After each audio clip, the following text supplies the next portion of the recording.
A massive military drill puts Taiwan on edge, but is the bluster hiding China's greatest fear?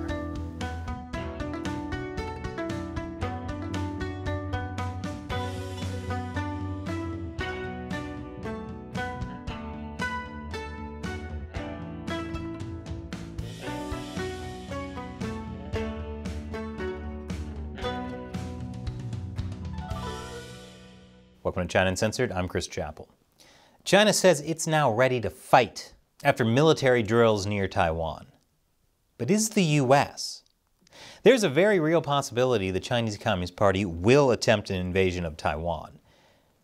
I just realized that's an evergreen statement. I mean, like, a very real, very soon possibility. Over the weekend, China conducted 3 days of large-scale combat exercises around Taiwan, called the Joint Sword Drills. The Chinese military was simulating a blockade of Taiwan and precision strikes of the island. The PLA even released this handy CGI in case there were any doubts about the Chinese regime's intentions. And in case there were still any doubts, China's military released a statement saying the theater's troops are ready to fight at all times and can fight at any time to resolutely smash any form of Taiwan independence and foreign interference attempts. They couldn't have made it any more obvious if they wrote Taiwan, who we are about to invade, on the chest of one of those punching dummy things. These drills were also the first simulated aircraft carrier strike on Taiwan. That aircraft carrier was the Shandong, China's first domestically built carrier. In just 3 days, there were more than 200 flights by Chinese warplanes, which is terrifying. Mostly because that means they're better at coordinating flights than Southwest Airlines. Taiwanese Foreign Minister Joseph Wu warned a Chinese misstep could lead to the outbreak of an uncontrollable world war. He said any accident might spark an uncontrollable war between Taiwan and China, and if other countries are trying to intervene, it might be the start of a war of great scale. World War III? That would be a catastrophe. Because if history has taught me anything, it's that the third film in a trilogy is always the worst. Is there a way to prevent that? More after the break. Welcome back. It's very clear that China wants to take Taiwan. The question is, what can be done to stop it? The Taiwanese people have no love for the CCP. During China's drills, these mock Air Force badges went viral. They're made by a Taiwanese artist depicting a Formosan black bear holding Taiwan's flag, punching Winnie the Pooh. I didn't know I needed one of those, but now I need one of those. That's how bad Xi Jinping is. He's making people root for violence against beloved childhood characters. Imagine if someone were so evil, you'd want to start buying a bumper sticker showing Kermit the Frog getting curb stomped. But the U.S. is also taking action. While the Chinese drills were happening, the U.S. conducted a freedom of navigation operation by sending a destroyer by the Mischief Reef in the South China Sea, challenging China's claims to the territory. China has built an artificial island there. China criticized the U.S. for illegally trespassing while they were training to invade Taiwan. It'd be like a serial killer complaining that someone nearby was jaywalking. The Freedom of Navigation operation is important because the waterways around the Philippines and in the South China Sea contain some of the world's most valuable trade routes. If China takes over Taiwan, that would essentially seal in the South China Sea. China would control trillions of dollars of shipping. Right before these recent joint sword drills, China said it would start inspecting ships in the Taiwan Strait. They're trying to create a blockade? Just like in The Phantom Menace from the Star Wars prequel trilogy.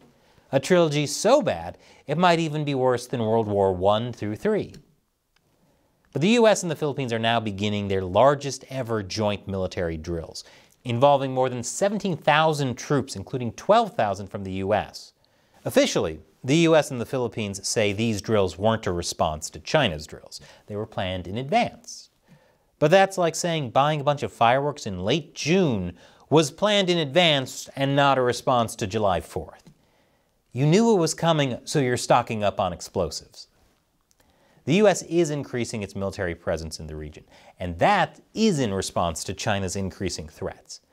The U.S. will now have access to 4 new military bases in the Philippines. right near disputed territorial waters. But some are wondering, is all this U.S. support for Taiwan and increased military activity in the region actually pushing us toward war with China?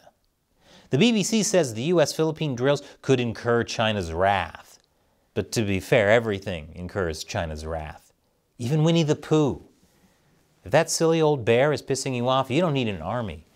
You need a hug. Some say China's drills near Taiwan are a response to Taiwanese President Tsai Ing-wen meeting U.S. Speaker of the House McCarthy. The meeting happened despite China's warnings. And now, angry China hits back at Taiwan with the military drills. I know no one wants a war with China. Well, except for maybe the U.S. military-industrial complex. But a lot of Americans are fed up with foreign wars. Which is why I say this. More U.S. support for Taiwan isn't pushing us closer to war, it's actually the best way to prevent a war. China threatened to retaliate if the McCarthy-Tsai meeting happened.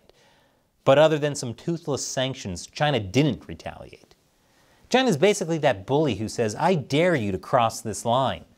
Then you do, and they say, you're lucky I'm not in the mood to beat you up right now. Beijing made a lot of noise about the recent drills and can CGI all at once. Sweet Windows 97 graphics you got there, bro. Does that thing also come with Minesweeper?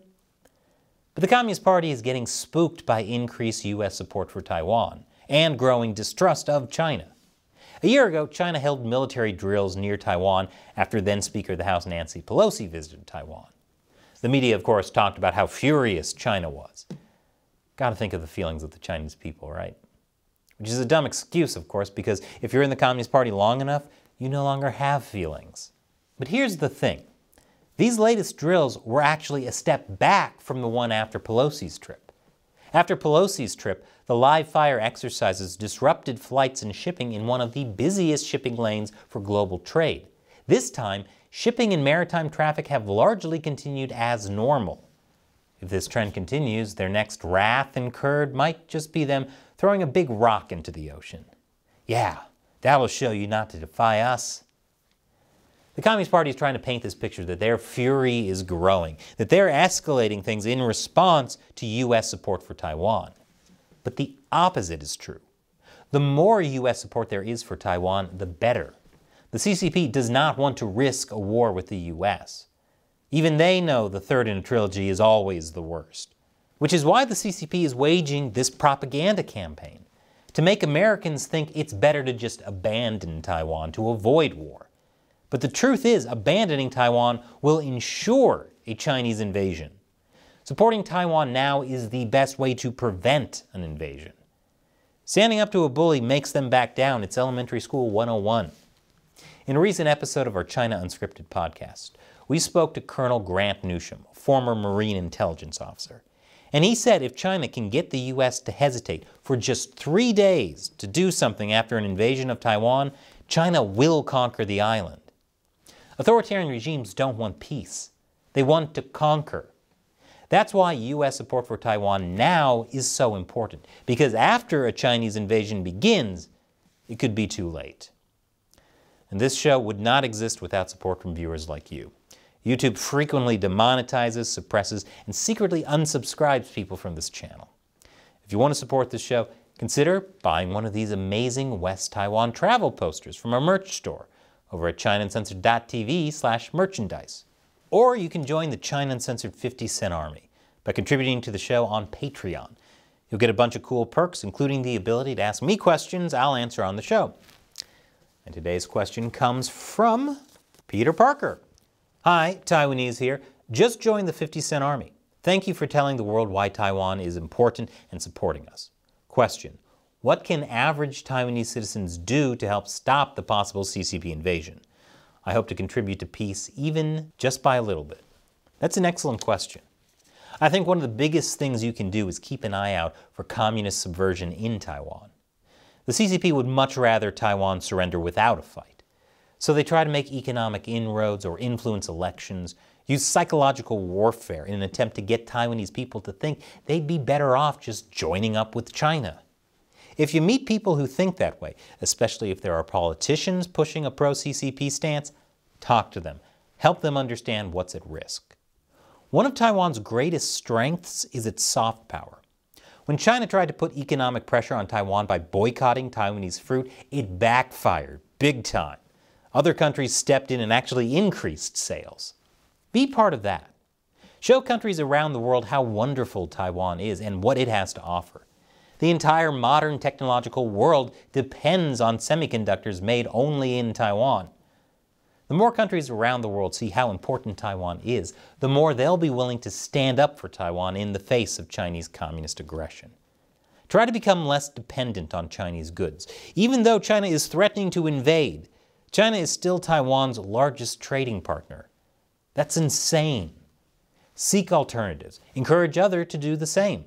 If you can, create alternatives to made-in-China products and boycott companies that put Taiwan in danger by working with the CCP. There are a bunch of things you can do. Maybe everyone watching has some good ideas as well. So if you think of something, leave a comment below. Thanks for your question and your support, Peter Parker. And thank you for watching. Once again, I'm Chris Chappell. See you next time.